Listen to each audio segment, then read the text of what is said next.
Alarms screamed through the small cargo shuttle as red lights flashed across every panel. Daniel Whitmore gripped the controls with both hands, his knuckles white, his heart pounding against his chest.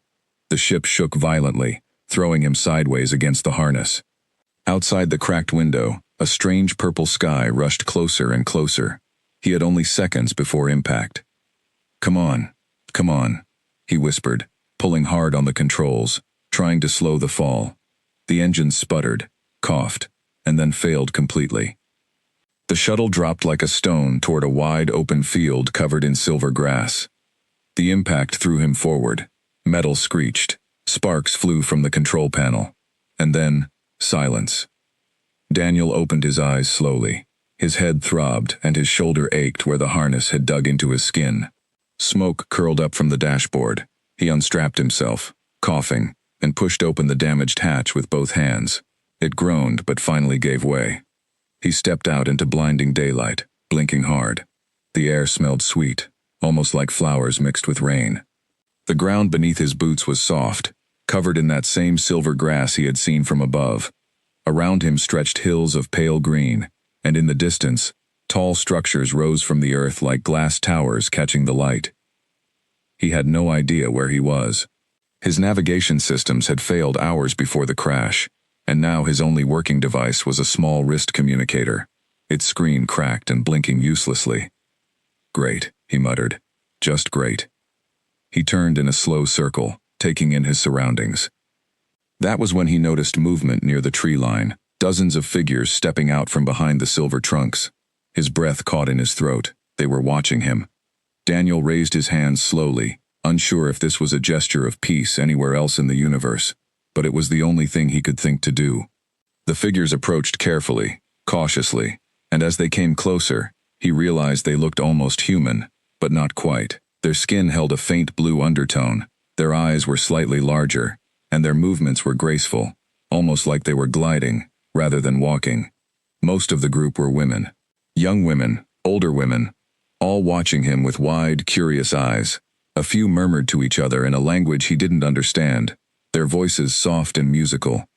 "I mean you no harm," Daniel said, keeping his voice steady despite the fear rising in his chest. "My ship crashed. I need help." None of them answered right away. Instead, they continued to stare, their expressions unreadable. One woman near the front, older than the rest with silver streaks in her dark hair, stepped forward. She studied him carefully, her eyes moving from his face to his hands, to the torn sleeve of his flight suit. "You are hurt," she said finally, her words accented but clear. Daniel felt a wave of relief wash over him. She spoke his language. "Yes," he said, "my ship crashed. I don't know where I am." "You are on Velmora," the woman said. "Far from anywhere you know." Velmora. He had never heard the name before. It wasn't on any star chart he had studied, wasn't part of any trade route he knew. He was truly lost. "Can you help me?" he asked. "I need to repair my ship, or find a way to send a signal." The woman nodded slowly, though her eyes still held that same searching look. "Come. You will rest. We will speak more when you are stronger." As Daniel followed her toward the settlement in the distance, he noticed that the group of women didn't disperse. Instead, they walked alongside him, some ahead, some behind, all watching him with an intensity that made the back of his neck prickle. It wasn't hostile. If anything, it felt like curiosity, but there was something else beneath it, something he couldn't quite name. He tried to ignore it, focusing instead on his surroundings. The settlement came into view slowly, a cluster of homes built from pale stone and wood, with curved roofs that caught the afternoon light. Gardens filled with unfamiliar plants lined the pathways, and small creatures that looked like a cross between birds and lizards flew between the rooftops. It was beautiful, in a strange, unfamiliar way, but Daniel's mind was racing too fast to fully appreciate it. He needed to find a way home. He needed to check his shuttle for damage. He needed answers. Before they reached the settlement, Daniel stopped walking. His shuttle was still behind him, smoking in the field, and every instinct told him he needed to protect it. Supplies, tools, his only way of calling for rescue, everything was still inside. "Wait," he said, turning back. "My ship. I need to secure it before we go anywhere." Sarah's expression shifted, something close to alarm crossing her face for just a moment. "It is not safe to return there now," she said quickly. "Night creatures gather near fallen metal. They are drawn to the heat and the smoke." Daniel frowned, glancing over his shoulder at the wreckage. In the distance, he thought he saw shapes moving through the tall grass near the shuttle, low and fast, though he couldn't be certain if it was his imagination or something real. "What kind of creatures?" he asked, his pulse quickening. "Dangerous ones," Sarah said simply. "We will send someone to guard it. For now, you must come with us." The urgency in her voice convinced him more than her words did. He nodded, though unease settled deep in his stomach. As they continued walking, he noticed the group of women adjusting their pace, some moving slightly ahead, as though forming a loose circle around him, almost protective in nature. It should have comforted him. Instead, it made the situation feel even stranger. A young woman near the edge of the group leaned toward another and whispered something, her eyes flicking toward Daniel, before quickly looking away when she noticed him watching. Another woman further back simply stared, unblinking, her expression unreadable. Daniel cleared his throat, trying to break the strange silence. "Is it always this quiet around here?" No one answered directly, though a few soft laughs rippled through the group, quickly hushed. He couldn't tell if they found him amusing, or if there was some private understanding passing between them that he wasn't part of. The settlement gates, tall arches made of pale stone, opened as they approached, revealing more people inside going about their daily routines. But the moment Daniel stepped through, everything seemed to pause. Conversations stopped mid-sentence. Heads turned. Within seconds, it felt as though the entire settlement had noticed his arrival, and more than half of them were women, all watching him with that same unsettling focus. A vendor selling fruit from a wooden cart nearly dropped her basket. Two young girls carrying water jars stopped completely, staring openly, until an older woman gently nudged them forward. Even a group of children paused their game to look up at him with wide, curious eyes. Daniel felt his face grow warm under the attention. He had never in his life experienced anything like this. It wasn't just curiosity about a stranger. It felt like recognition, as though they had been waiting for him without knowing his name. "Sarah," he whispered, leaning closer to her as they walked. "Does everyone stare at outsiders like this?" Sarah didn't answer right away. She guided him firmly through the crowd, her pace quickening slightly, as if she wanted to get him indoors before the attention grew any larger. "Not like this," she finally admitted. "Not for a long time." The words did nothing to calm the growing knot of anxiety in his chest. If anything, they only deepened the mystery. What did she mean by not for a long time? What had happened before that made this level of attention rare, and what made him different from any other stranger who might have wandered onto their world? The woman led him to a modest home near the center of the settlement, its door carved with intricate patterns he didn't recognize. Inside, the air was cooler, filled with the scent of dried herbs hanging from the ceiling beams. "Sit," she instructed, gesturing to a low chair near a small fire pit. "I am Sarah. This is my home." "Daniel," he said, lowering himself into the chair carefully, wincing as his shoulder protested the movement. "Daniel Whitmore. Thank you for helping me." Sarah studied him for a long moment before moving to gather supplies from a shelf along the wall. As she worked, cleaning a cut along his forehead he hadn't even noticed, Daniel found his eyes drawn to the window. Outside, several young women had gathered near the garden, pretending to tend to the plants while glancing repeatedly toward the house. "Sarah," he said carefully, "why are they staring at me?" Sarah paused, her hands stilling for just a moment before continuing her work. "You are new," she said simply. "New is interesting." But Daniel wasn't convinced that was the whole truth. The way they looked at him wasn't the way people looked at something merely new or unusual. It felt deeper, more personal, like they were searching for something specific and finding it in him. "Is there something wrong?" he asked. "Do I look strange to your people?" Sarah almost smiled, the corner of her mouth twitching upward before she caught herself. "No," she said, "you do not look strange. You look expected." "Expected?" Daniel repeated, confused. "I crash-landed here by accident. Nobody was expecting me." Sarah didn't respond to that. Instead, she finished cleaning his wound and stepped back, studying him with the same intensity he had seen in the others. "Rest now," she said. "Your questions will be answered in time." For now, you need strength. Daniel wanted to press further, but exhaustion was creeping through his body, pulling at his eyelids and making his thoughts heavy and slow. The adrenaline from the crash was fading, leaving behind only pain and fatigue.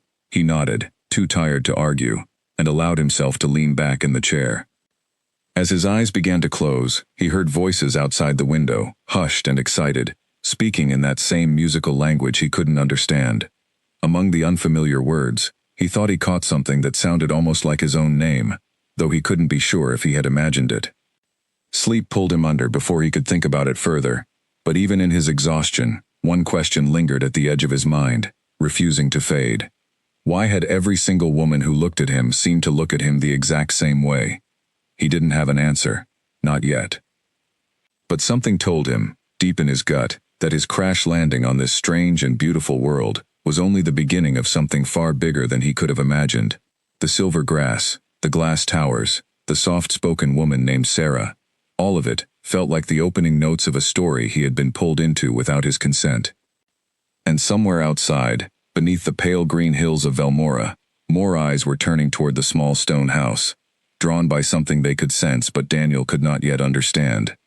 He slept without dreams, his body finally surrendering to the day's exhaustion. But when morning came, he would wake to find that the staring had not stopped. If anything, word of his arrival had already begun to spread, and more than curiosity now waited for him beyond that carved wooden door. Something about him had caught the attention of an entire world, and Daniel Whitmore had no idea just how much his life was about to change. Daniel woke with a start, his heart racing before his eyes had even fully opened. For a moment, he forgot where he was, his mind still tangled in the memory of the crash. Then he saw the carved wooden beams above him, and the soft morning light spilling through a narrow window, and it all came rushing back. Velmora, Sarah's home, the stairs. He sat up quickly, wincing at the stiffness in his shoulder, and looked around the small room. He was alone. The fire pit in the corner had burned down to soft embers, and the scent of something warm and savory drifted in from another part of the house. He pushed himself to his feet, testing his balance, and made his way toward the doorway. Sarah stood near a stone counter, preparing food with quick, practiced movements. She glanced up when she heard him approach. "You slept through the night," she said. "That is good. Your body needed it." "How long was I out?" Daniel asked, rubbing the back of his neck. "Nearly a full day and night," Sarah replied. "You were more exhausted than you realized." Daniel's stomach tightened at the thought. A full day meant a full day of not knowing what was happening to his ship, not knowing if anyone was searching for him, not knowing anything at all about the world he had crash-landed on. "My ship," he said suddenly. "Is it still there? Did something happen to it?" Sarah set down the bowl she was holding and turned to face him fully. "It is untouched. Guards were sent as promised. No creature came near it." Relief flooded through him, though it was quickly replaced by a fresh wave of questions. "Can I see it?" "I need to check the damage, see if there's any way to repair it or send a signal." "Soon," Sarah said. "But first you must eat, and there are things you need to understand before you go anywhere near the settlement gates again." Something in her tone made Daniel pause. He lowered himself onto a low bench near the counter, watching her carefully. "What kind of things?" Sarah hesitated, her hands stilling over the food she had been preparing. For a long moment, she said nothing, simply staring at the counter, as though choosing her next words with great care. "Yesterday," she began slowly, "you asked why the people were staring at you.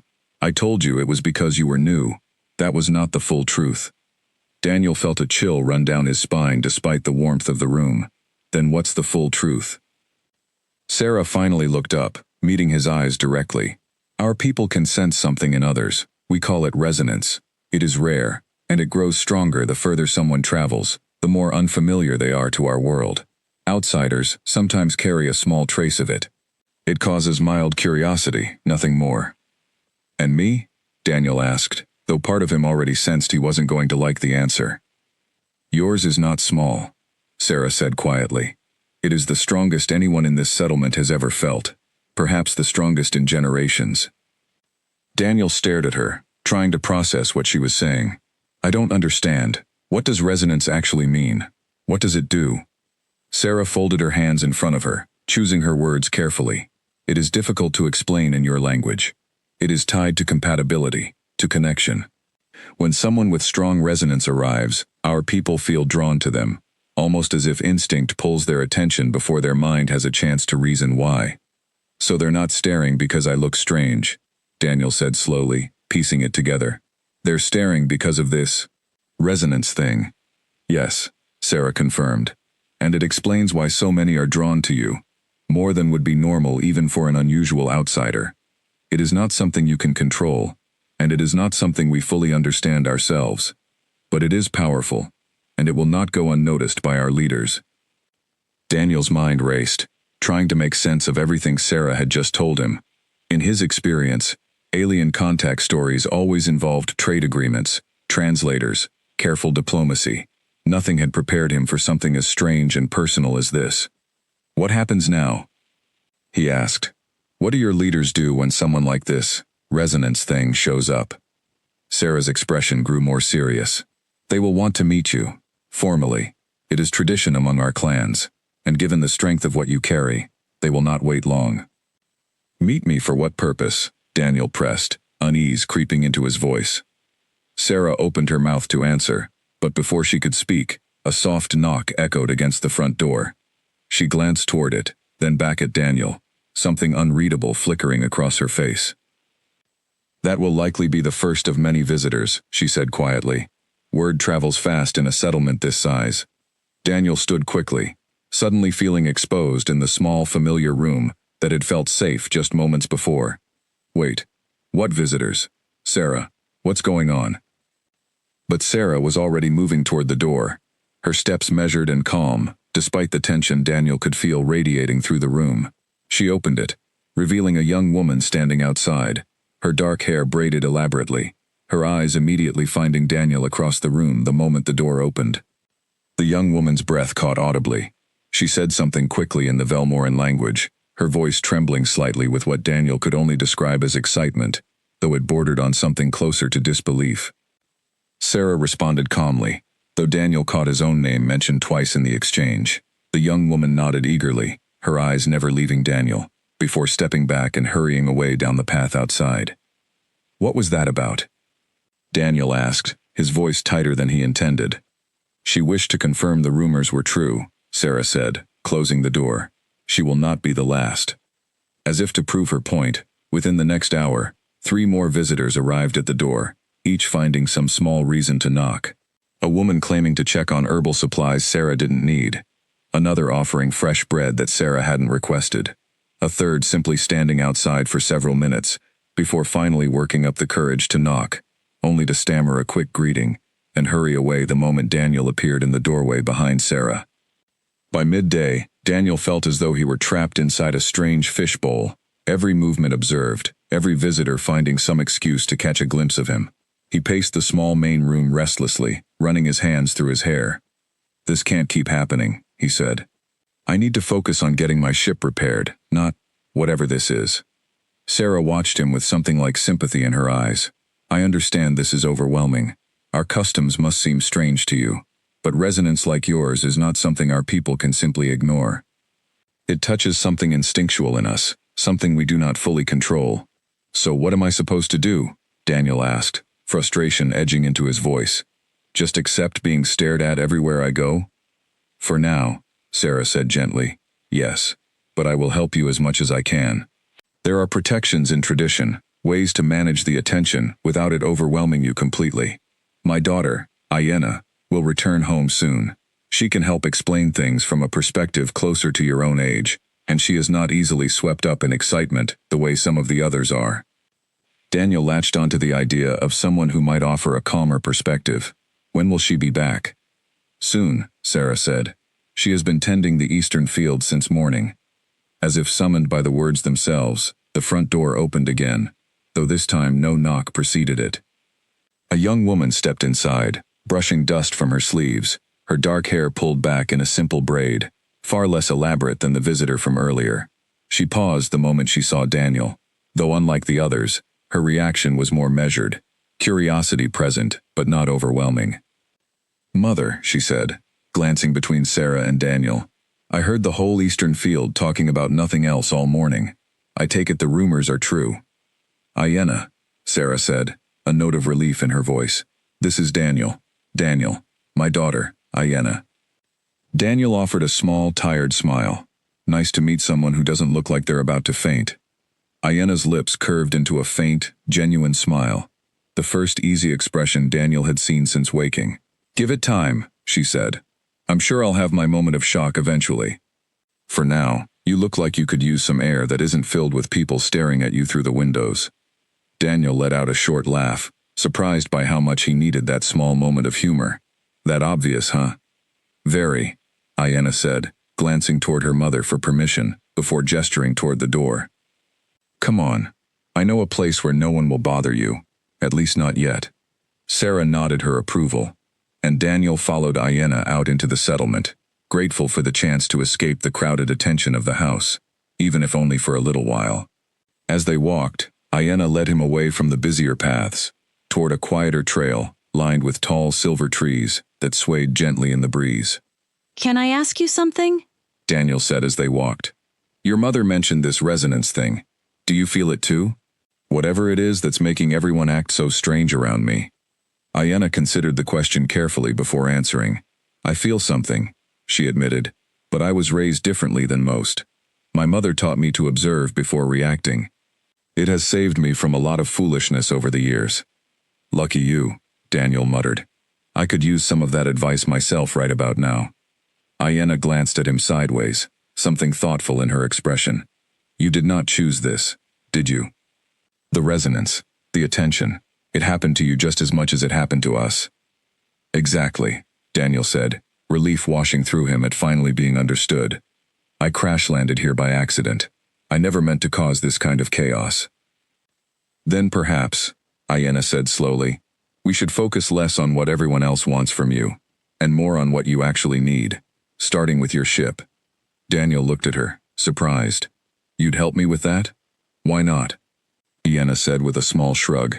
Unlike most of the settlement, I'm more curious about the machine that fell from the sky than the man who fell out of it.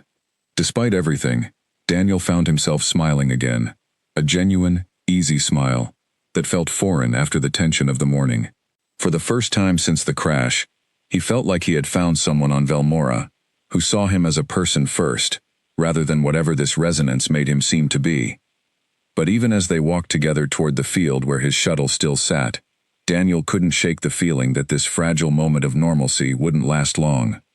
Word of his arrival had already spread through the settlement like wildfire, and if Sarah's warnings about clan leaders were true, quiet walks and easy conversations were about to become a luxury he could no longer afford. Somewhere beyond the settlement, in halls he had not yet seen, decisions were already being made about him, decisions that would decide far more than just how long he stayed on Velmora.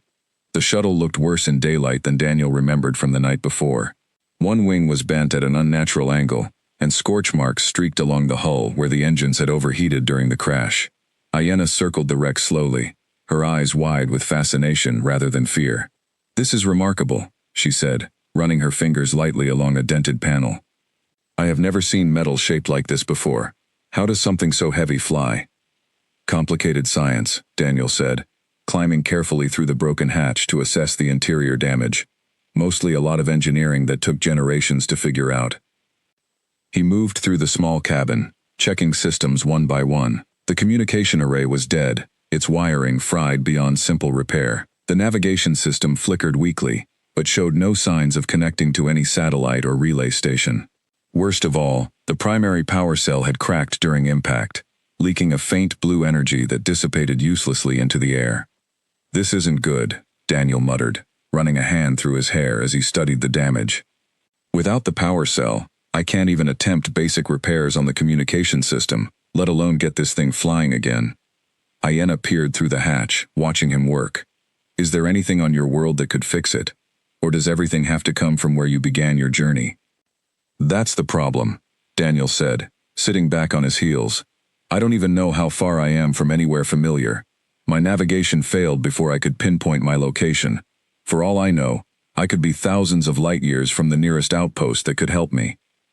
The weight of that realization settled heavily over him. He had been so focused on immediate survival on understanding the strange customs of Velmora, that he hadn't fully processed just how stranded he truly was. No working communication, no way to call for rescue, no idea how to even begin finding his way home. Ayenna seemed to sense the shift in his mood. She climbed carefully into the shuttle, settling onto the edge of a damaged seat across from him. "You are afraid," she said simply, not unkindly. "That is understandable." "I'm not afraid," Daniel said quickly, though the tightness in his voice betrayed him. "I'm just trying to figure out my options, and right now, it doesn't look like I have very many."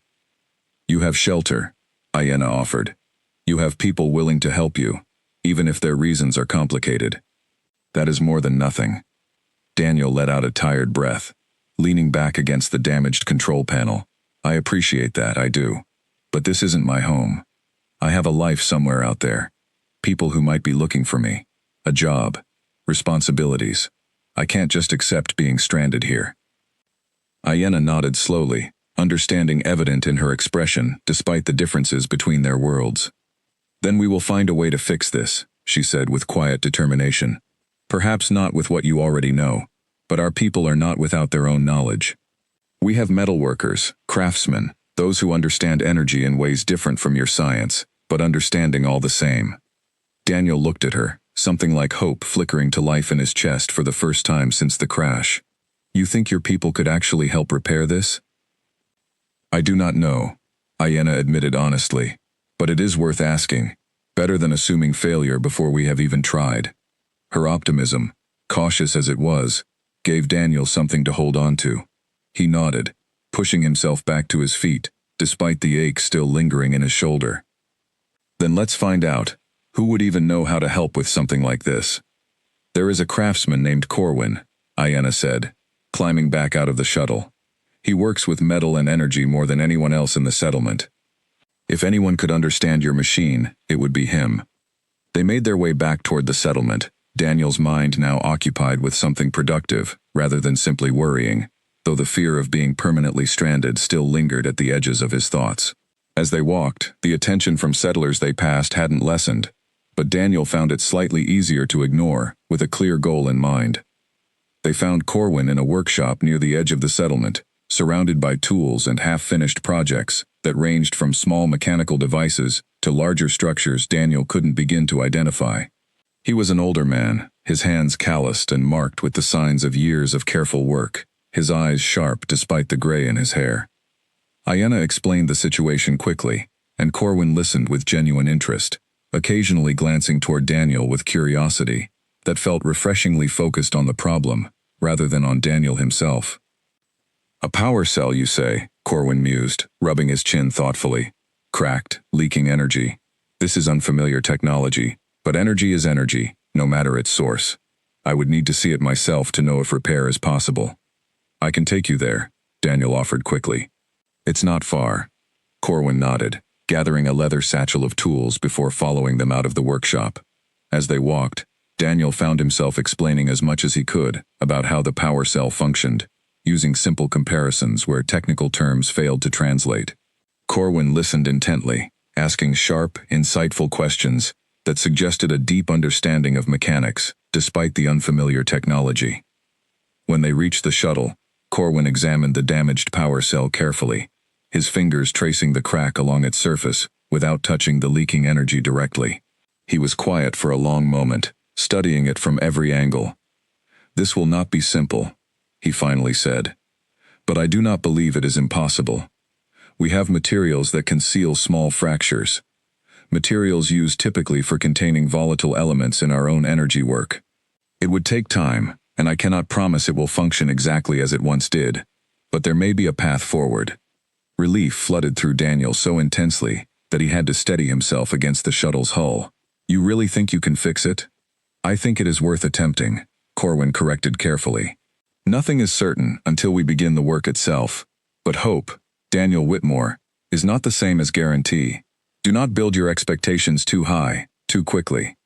Despite the warning, Daniel felt lighter than he had since waking up on this strange world.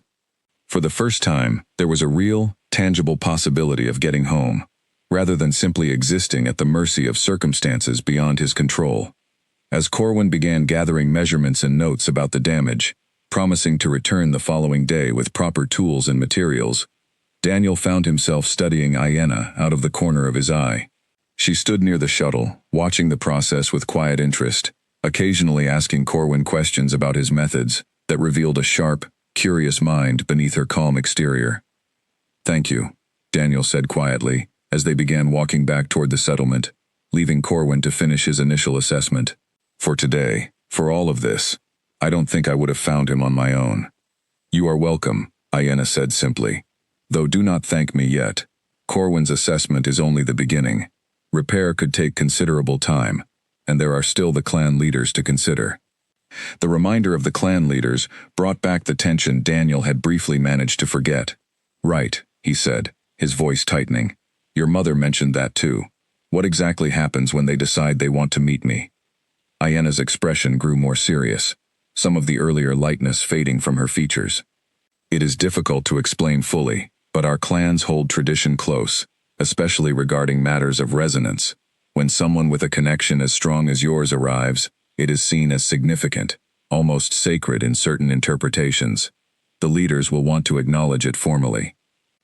"Acknowledge it how?" Daniel pressed, unease creeping back into his chest. Iena hesitated before answering, choosing her words with obvious care. "There will likely be a gathering, a formal event where you are presented to the clans, where those who feel drawn to your resonance may express that connection more openly than they have so far." Daniel stopped walking, staring at her in disbelief. "Are you telling me there's going to be some kind of event where more people stare at me, except this time it's official?" "In a sense," Iena admitted. "Though it is more complex than simple staring, it carries deep meaning within our customs, meaning that may be difficult for you to fully grasp given how new all of this is to you." Daniel ran a hand down his face, exhaustion and frustration mixing together in equal measure. "This is insane. I crash-landed on your planet by accident, and now I'm being treated like some kind of… I don't even know what to call it." "I understand this is overwhelming," Iena said gently, though her voice carried genuine sympathy rather than pity. "But resisting it outright could cause more difficulty than accepting it, at least outwardly, until you better understand what is truly being asked of you. My mother and I will help guide you through it as best we can." Daniel took a deep breath, trying to steady the storm of emotions building inside him. He hadn't asked for any of this. He hadn't asked to crash on an unfamiliar world, hadn't asked to carry whatever strange resonance made an entire settlement of women watch him like he held answers to questions he didn't even understand himself. But he also hadn't asked to meet someone like Iena, someone whose calm presence made the chaos feel slightly more manageable. "All right," he finally said, though uncertainty still colored his voice. "I'll go along with it, for now. But the moment my ship is fixed, I'm going home. No formal gathering, no resonance, none of it is going to change that." Iena studied him for a long moment, before nodding slowly. "Understood," she said simply, though something unreadable flickered briefly behind her eyes, gone before Daniel could fully identify it. They continued walking in silence for a while, the settlement coming back into view ahead of them. But their peace didn't last long. As they approached the central gathering area, Daniel noticed a crowd forming near Sarah's home, larger than any of the small groups he had encountered so far. Word had clearly spread even further during their absence. Among the crowd stood several figures, dressed differently from the others, their clothing more elaborate, marked with symbols and patterns that suggested importance or authority. Iena's steps slowed beside him, her expression shifting into something more guarded. "Clan representatives," she murmured. They did not wait long. Daniel's stomach tightened as the group turned toward them, every eye once again finding him with that same unsettling intensity he had first encountered upon crash landing. Whatever fragile normalcy he had found in the workshop with Corwin, in the quiet walk with Iena, was about to be swept away entirely. The formal gathering Iena had warned him about wasn't coming later. It was arriving now, faster and more overwhelming than he had been prepared for, and there was no way to avoid what was about to happen next. A tall woman stepped forward from the group, her robes a deep shade of violet, embroidered with silver thread that caught the afternoon light. Her expression was calm, composed, though her eyes carried the same searching quality Daniel had grown used to seeing since his arrival. "You are the one who fell from the sky," she said, her voice carrying easily across the gathered crowd. I am Velen, speaker for the Western clans. Word of your resonance has traveled quickly. Daniel straightened his posture, doing his best to appear calm, despite the nervous energy coiling tightly in his chest. Daniel Whitmore, he said. I didn't mean to cause this much attention. I just want to repair my ship and find my way home. A murmur rippled through the crowd at his words, though Velen's expression remained unreadable. That is understandable, she said. But resonance such as yours is not something our people can simply overlook. It has been generations since anyone felt something this strong. What does that actually mean? Daniel asked, unable to hide the frustration creeping into his voice. Everyone keeps mentioning resonance, but no one has fully explained what it means for me, practically speaking. Velen studied him for a long moment before answering. It means many of our people feel a natural pull toward you, an instinct rooted deep in our history. It does not obligate you to anything, but tradition dictates that such connections be acknowledged formally, through gathering and presentation. Presentation, Daniel repeated slowly. Iena mentioned something like that. What exactly does it involve? Velen's gaze flicked briefly toward Iena, before returning to Daniel. A gathering will be held in 3 days' time. Representatives from each clan will attend, along with any among our people who wish to express interest in a formal bond. It is customary, though never required, for you to consider such expressions with an open mind. Daniel felt his throat tighten. And if I'm not interested in forming any kind of bond? If all I want is to go home, then that is your choice to make, Velen said, though something in her tone suggested the matter wasn't quite as simple as she made it sound. But refusing to attend the gathering itself would be seen as a grave insult to every clan present. It is not the bonding itself that is required, only the acknowledgement of what you carry. Daniel glanced towards Sarah, who had appeared at the edge of the crowd, her expression carefully neutral, though her eyes carried a silent message he couldn't quite decipher. He looked back to Velen, weighing his limited options carefully. Fine, he finally said. I'll attend, but I want it understood clearly, right now, that my intention is to repair my ship and return home. Nothing more. Velen inclined her head slightly, something almost like respect flickering across her features. Your honesty is noted and appreciated more than you may realize. Many outsiders, if any had come before you, might have taken advantage of such attention rather than resisting it. This will be remembered favorably. With that, Velen turned, gathering the other clan representatives with a simple gesture, and the group began making their way back through the settlement, leaving behind a crowd still buzzing with quiet conversation and lingering glances toward Daniel. Sarah approached once the representatives had gone, her expression a mixture of relief and concern. That went better than I feared, she said. Velen can be difficult when she chooses to be. Your honesty clearly earned her favor. 3 days, Daniel said, running a hand through his hair. 3 days, until some kind of formal event, where an entire settlement's worth of women might decide they want to… What, exactly? Bond with me? It is more complicated than that, Sarah said gently. But essentially, yes. Though as Velen said, nothing is required of you beyond acknowledgement. You are not obligated to accept anything you do not wish to. That's somewhat reassuring, Daniel muttered, though the knot in his stomach hadn't loosened at all. I still don't fully understand any of this. Iena stepped closer, her voice quiet but steady. You do not need to understand everything right away. For now, focus on what you can control. Corwin's repairs. The days leading up to the gathering. We will help you navigate the rest as it comes. Daniel looked between Sarah and Iena, grateful despite the overwhelming circumstances that he had found 2 people willing to guide him through something so far outside his understanding. Thank you, he said quietly. Both of you. I don't know what I would have done without your help so far. You would have managed, Sarah said with a small knowing smile, though perhaps with considerably more difficulty. As the crowd slowly dispersed, murmurs and glances still following Daniel wherever he moved, he found himself reflecting on just how quickly his life had changed. Less than 2 days ago, he had been a simple cargo pilot following a routine delivery route, expecting nothing more eventful than the usual monotony of long-distance travel. Now he stood on an unfamiliar world, carrying some invisible quality that made an entire settlement react to his presence with a mixture of curiosity, reverence, and quiet excitement. Every choice he made seemed to carry weight far beyond what he was used to, every conversation layered with customs and meanings he was only beginning to grasp. That evening, as the settlement settled into quiet routines around cooking fires and softly lit windows, Daniel sat outside Sarah's home, watching the twin moons of Velmora rise slowly over the silver-tipped hills.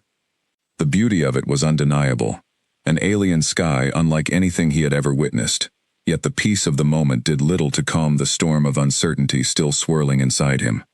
Iena joined him outside, settling onto the stone step beside him without a word for several long moments, simply watching the sky alongside him. "Do you regret it?" she finally asked. "Ending up here, I mean. Not the resonance, not the attention, simply being here on Velmora." Daniel considered the question carefully before answering. "I don't know yet," he admitted honestly. "Part of me is terrified, still trying to process everything that's happened since the crash, but another part of me is curious, in a way I didn't expect to feel given the circumstances." Iena nodded slowly, understanding evident in her expression. "That is a fair answer. Perhaps more honest than most in your position might give." They sat together in comfortable silence for a while longer, the weight of the coming gathering looming somewhere in the back of Daniel's mind, but for now at least, pushed gently aside in favor of the quiet company beside him. Whatever challenges the next 3 days would bring, whatever the formal gathering would ultimately mean for his future, Daniel found a small measure of peace in knowing he wasn't facing it entirely alone. But peace, he was quickly learning, never lasted long on Velmora. Somewhere within the settlement, word of the upcoming gathering had already begun spreading beyond the clan leaders who first announced it, and by morning, Daniel would discover just how much bigger the coming event was destined to become. By the second morning after Velen's visit, the settlement had transformed into something Daniel barely recognized. Where before there had been curious glances and hushed whispers, now there were preparations visible everywhere he looked. Colorful banners were being strung between rooftops. Long tables were being carried toward the central gathering area. The scent of unfamiliar spices filled the air as cooking fires burned throughout the day. "This seems like a lot for something you said wasn't required of me," Daniel said, watching from Sarah's doorway as 2 women carried baskets of flowers past the house.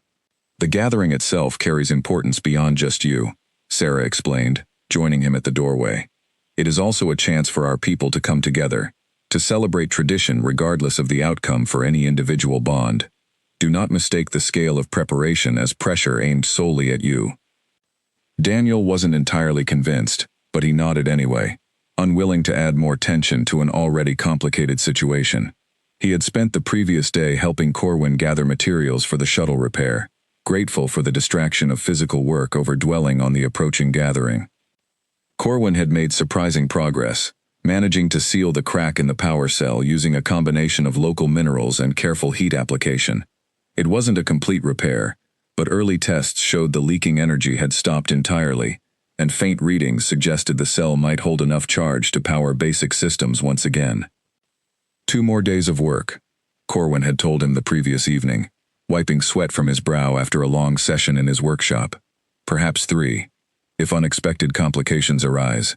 But I believe your machine will fly again, Daniel Whitmore." The news had filled Daniel with cautious optimism, though it also meant the timeline for his departure now aligned dangerously close to the gathering itself. If the repairs finished around the same time as the formal event, he would have no reasonable excuse to avoid attending, not without risking the insult Velen had warned him about. As the day progressed, Daniel found himself pulled in different directions, first helping Corwin with final preparations for the shuttle, then being gently ushered by Sarah to meet with an elder who wished to explain proper gathering etiquette, and finally finding himself seated with Iena in the quiet garden behind her mother's home as evening approached. "You seem tired," Iena observed, watching him rub his temples as they sat together beneath the fading light. "Overwhelmed is probably more accurate," Daniel admitted. "Everyone wants to prepare me for something I still don't fully understand. What happens at this gathering exactly?" "What am I supposed to do?" Iena considered the question thoughtfully. "You will be presented formally before the clans. Those who feel drawn to your resonance will have the opportunity to approach you, to speak with you, perhaps share a meal or a dance depending on individual custom. It is meant to allow genuine connection to form naturally, rather than being forced or rushed." "And if I don't feel any kind of connection back?" Daniel asked. What happens then? Then nothing happens, Ayanna said simply. No one can force a bond that only one person feels. It would go against everything the tradition is meant to represent. Daniel found some comfort in that, though uncertainty still lingered. What about you? He asked before he could stop himself. Will you be there too? Approaching me like the others? Ayanna's expression shifted slightly, something unreadable passing behind her eyes before she answered. I had not planned to, she said carefully. My mother raised me differently, as I mentioned before. I do not feel the same pull as strongly as some others in the settlement.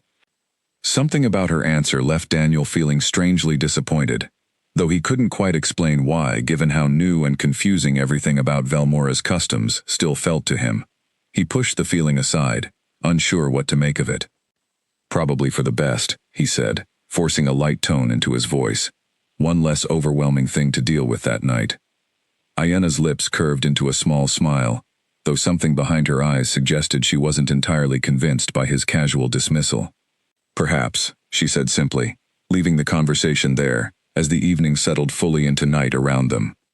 The following day brought even more visible preparation throughout the settlement, along with a growing sense of anticipation that Daniel could feel radiating from every corner of Velmora. Children ran excitedly between homes, carrying messages and decorations. Groups of women gathered in small clusters, discussing what Daniel assumed, based on the frequent glances in his direction, was the upcoming gathering itself. Corwin sent word that afternoon that the shuttle's power cell had stabilized fully, and initial tests suggested the ship might be capable of short-range flight within the next day or two, pending final adjustments to the damaged wing structure. The news should have filled Daniel with relief, and in many ways it did, but it also brought the weight of an approaching decision squarely into focus. If his ship was ready to fly around the same time as the gathering, would he leave immediately after, or would tradition and basic courtesy demand he attend the event first before departing? And if he did attend, what exactly would he feel when faced with an entire settlement's worth of women, all drawn to him by something he still didn't fully understand? That evening, restless and unable to settle his thoughts, Daniel found himself wandering the quiet paths near Sarah's home, rather than retreating indoors. The twin moons cast a soft silver light across the settlement, and the usual daytime bustle had faded into peaceful quiet. He hadn't expected to encounter anyone during his walk, which made it all the more surprising when he found Ayanna sitting alone near the edge of the silver tree grove, her knees pulled up to her chest, watching the moons with a distant expression. Couldn't sleep either? Daniel asked, settling down beside her without waiting for an invitation. Too much on my mind, Ayanna admitted, glancing at him briefly, before returning her gaze to the sky. The gathering brings complicated feelings for many of us, myself included, despite what I told you yesterday. Daniel studied her profile in the moonlight, noticing tension in her shoulders that hadn't been present during their previous conversations. What kind of complicated feelings? Ayanna hesitated before answering, her fingers absently pulling at a blade of silver grass beside her. It is difficult to explain, she said slowly. I told you, I do not feel resonance as strongly as others. That much is true. But it does not mean I feel nothing at all. Daniel's breath caught slightly at the admission, though he wasn't entirely sure how to respond. Ayanna, you do not need to say anything, she interrupted gently, though not unkindly. I only wanted to be honest with you. Given everything else happening around us, you deserve honesty, especially considering how overwhelming and confusing all of this must feel from your perspective. I appreciate that, Daniel said carefully, his heart beating a little faster than he expected. Honestly, out of everyone I've met since crash landing here, you're the one person who's made any of this feel manageable, understandable even. Ayanna finally turned to look at him fully, something soft and genuine in her expression that hadn't been there during their earlier, more guarded conversations. That means more to me than you likely realize, she said quietly. They sat together in silence for a while longer, the weight of unspoken words hanging comfortably between them, rather than adding to the tension Daniel had felt building throughout the day. For the first time since the crash, he found himself questioning what exactly he wanted, beyond simply returning home as quickly as possible. But before either of them could explore the conversation further, a distant commotion echoed from the direction of the settlement, voices raised in urgent tones that carried clearly through the quiet night air. Ayanna's head snapped toward the sound, her earlier softness replaced instantly by alert concern.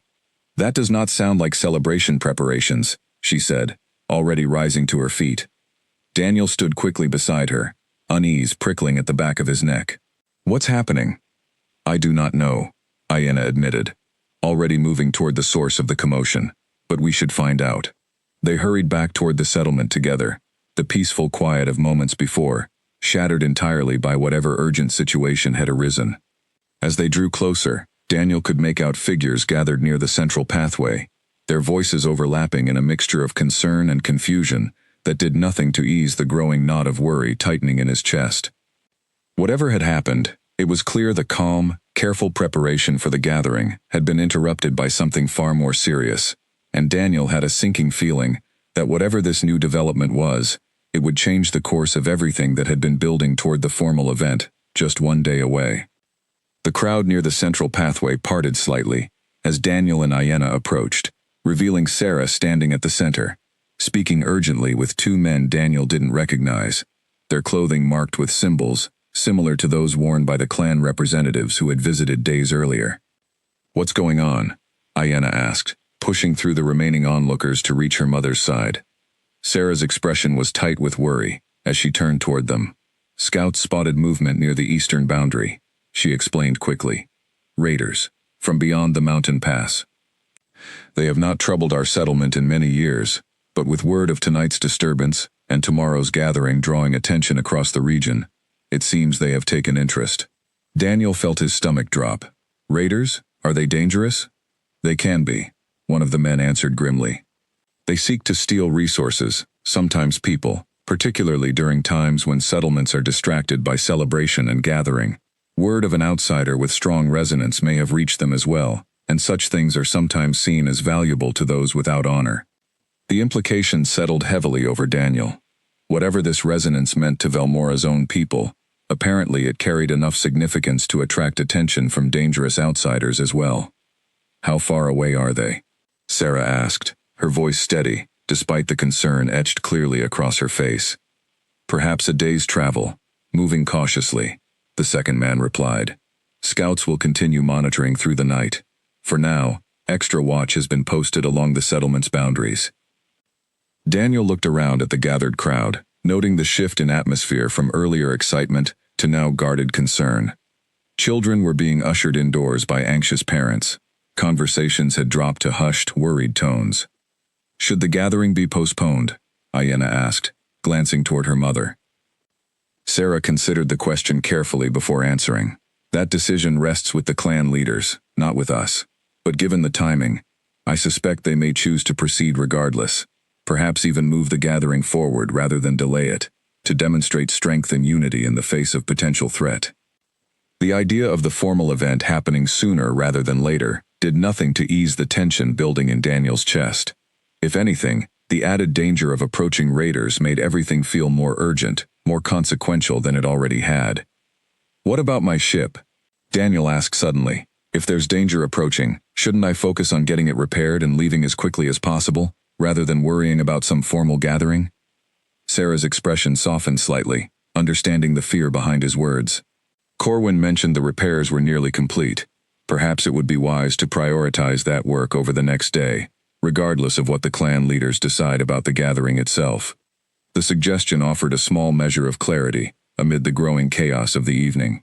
Daniel nodded, grateful for at least one clear course of action he could focus on, rather than the swirling uncertainty surrounding tradition, resonance, and now the looming threat of approaching danger. The rest of the night passed in tense watchfulness throughout the settlement. Extra guards patrolled the boundaries, their presence a visible reminder of the potential danger drawing closer. Daniel barely slept, his mind cycling through worries about the raiders, about his ship's repairs, about the gathering that now felt more complicated than ever given the circumstances. Morning arrived with word that the clan leaders had indeed decided to proceed with the gathering, moving it forward to that very evening, rather than waiting an additional day as originally planned. The reasoning, as Sarah had predicted, centered on demonstrating unity and strength, showing any approaching threat that Velmora's settlements would not be intimidated into abandoning their traditions. Daniel spent the day working alongside Corwin, both of them pushing to finish the shuttle's repairs as quickly as possible given the added urgency. The craftsman's skilled hands moved efficiently over the damaged systems, testing connections, adjusting components, muttering occasional words of quiet satisfaction as each small success brought the ship closer to functionality. "I believe we are close," Corwin finally announced, as afternoon light began slanting golden across the field where the shuttle rested.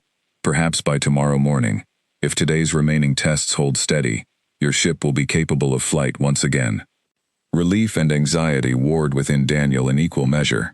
Tomorrow, his way home might finally be within reach, but it also meant tonight's gathering would likely be his last significant event on Velmora before departure, assuming everything proceeded as planned.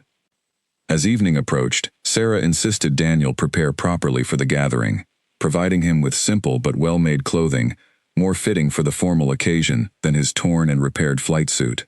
He dressed slowly, his thoughts a tangled mess of nervousness about the raiders, hope about his ship, and something else entirely when his mind drifted, as it often had over the past 2 days, toward Ayenna. He hadn't seen much of her throughout the day, both of them occupied with separate preparations, but their conversation from the previous night lingered persistently in his thoughts. Her quiet honesty, admitting to feeling something despite her earlier claims of immunity to resonance, had shifted something in how Daniel viewed his entire situation on Velmora. The central gathering area had been transformed by the time Daniel arrived alongside Sarah, torches casting warm golden light across long tables laden with food, while musicians played soft, unfamiliar melodies on instruments Daniel couldn't quite identify. Despite the underlying tension from the previous night's news about raiders, the atmosphere carried genuine warmth and celebration, though extra guards remained visible at the settlement's edges, as a quiet reminder of ongoing vigilance. Velen approached almost immediately upon Daniel's arrival, her violet robes replaced by even more elaborate formal attire befitting the occasion. "Daniel Whitmore," she greeted him. "Despite the circumstances, I am pleased you chose to attend as tradition requires." "I gave my word," Daniel replied simply. "I intend to keep it, even with everything happening around us." Velen's expression carried something like approval at his answer. "Then let us proceed. Remember, nothing beyond acknowledgement is required of you tonight. Whatever connections form, or do not form, remain entirely your choice." The formal presentation began shortly after, Daniel standing at the center of the gathering area while representatives from each clan spoke briefly about the significance of resonance within their traditions, their words a mixture of history and reverence that Daniel struggled to fully absorb given his nervousness. Once the formal speeches concluded, the structure of the evening shifted into something more relaxed, allowing individuals throughout the gathering the opportunity to approach him if they wished. Daniel found himself speaking with numerous women throughout the following hour, each conversation polite and often genuinely interesting, offering glimpses into Velmoran culture, history, and daily life that helped him understand this strange world a little better with each exchange. Some conversations carried an undeniable warmth, women whose curiosity about him seemed genuine, rather than simply driven by resonance alone. Others felt more surface level, brief exchanges before the woman moved on, perhaps satisfying simple curiosity rather than any deeper connection. Through it all, despite the overwhelming nature of so much attention concentrated in one place, Daniel found himself handling the situation with more grace than he expected, drawing on the lessons Sarah and Ayenna had patiently taught him over the preceding days. But even as he moved through conversation after conversation, his eyes kept drifting toward the edges of the gathering, searching for a familiar face among the crowd. He hadn't seen Ayenna since arriving, and despite his best efforts to focus on the evening's proceedings, her absence weighed on him more than he wanted to admit. It was nearing the gathering's natural conclusion, the torches beginning to burn lower and the crowd slowly thinning as families began making their way home, when Daniel finally spotted her. Ayenna stood near the edge of the silver tree grove bordering the gathering area, watching the remaining festivities from a comfortable distance, rather than participating directly.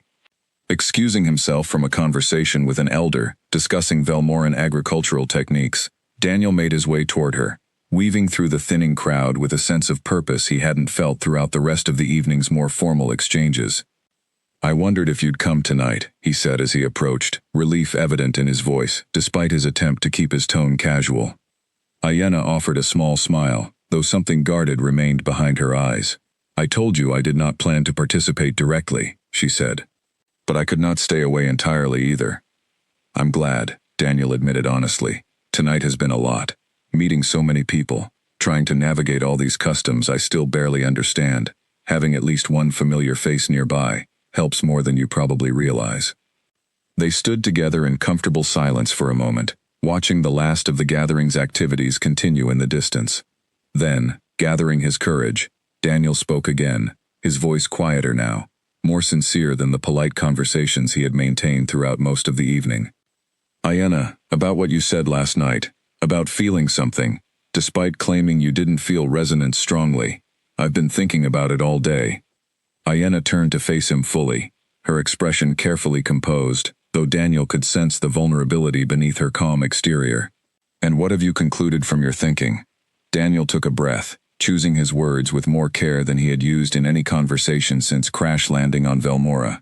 "I've spent tonight talking with dozens of people, all of them kind, all of them interesting in their own ways. But none of those conversations felt anything like the ones I've had with you.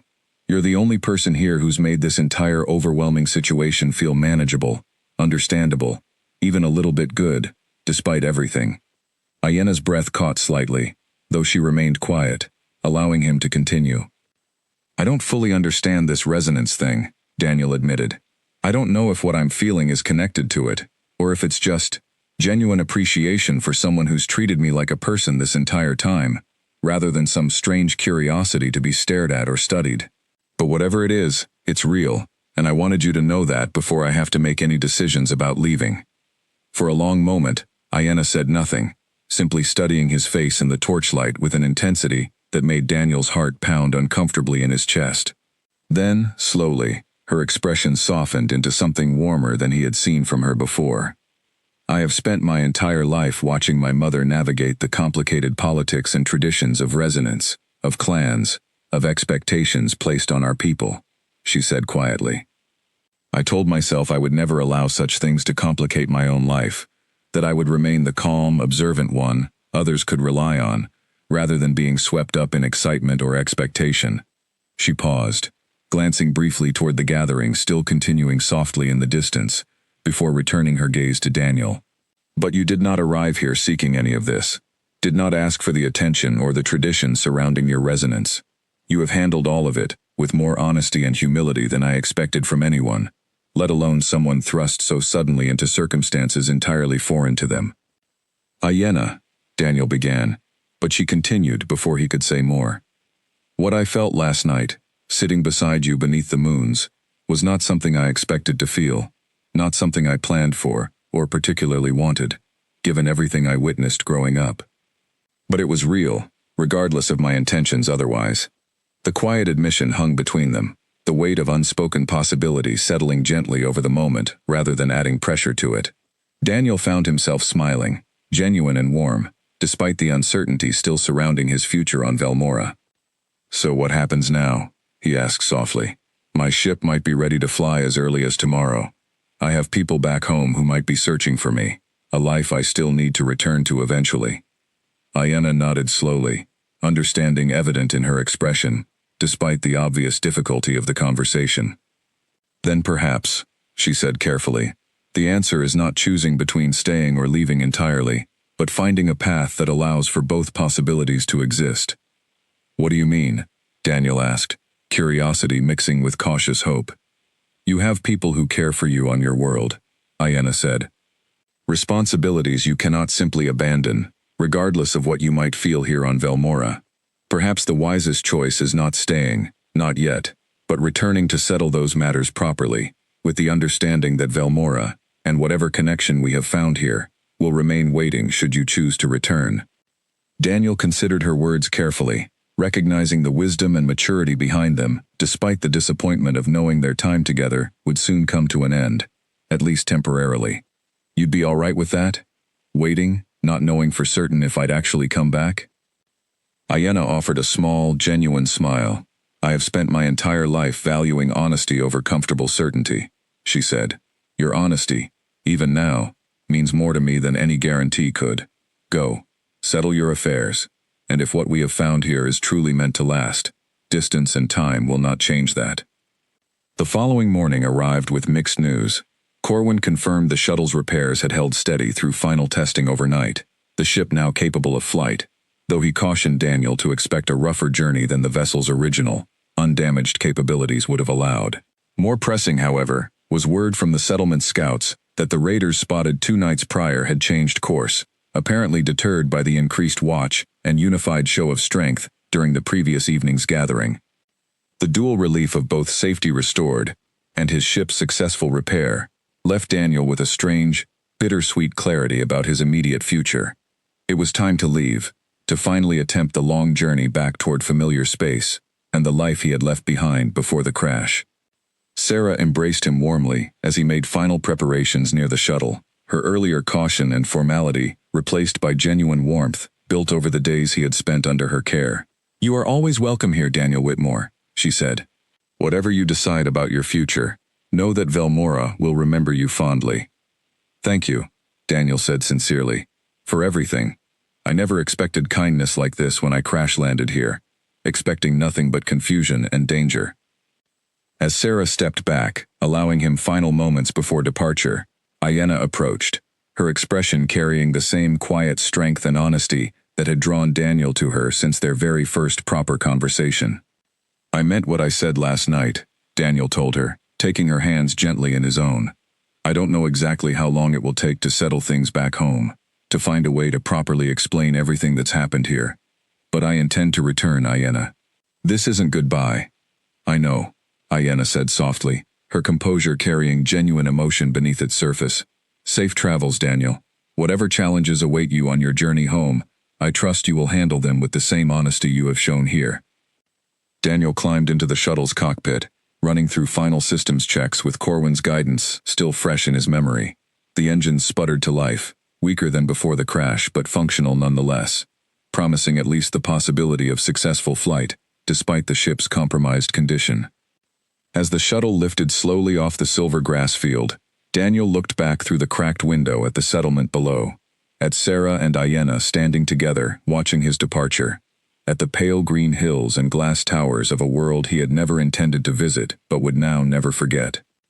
The ship climbed steadily higher, breaking through Velmora's atmosphere into the familiar darkness of open space, stars stretching endlessly before him in every direction. Somewhere out there was his own world, his own life waiting to be resumed, complicated now by an experience he never could have anticipated when he first began this routine cargo journey. But as Velmora shrank behind him, becoming just another small point of light among countless others, Daniel didn't feel the same fear and confusion that had gripped him during those first disorienting moments after the crash. Instead, he felt something unexpected, hope, quiet and steady, for a future that now included possibilities he never could have imagined, before finding himself stranded on a world where every alien girl, for reasons he now finally understood, had turned to stare at him the moment he stepped out of the wreckage. He set his navigation toward the nearest identifiable star system, beginning the long journey home, carrying with him not just the memory of danger and confusion, but the promise of a connection worth returning for, waiting patiently among the silver hills of a world called Velmora.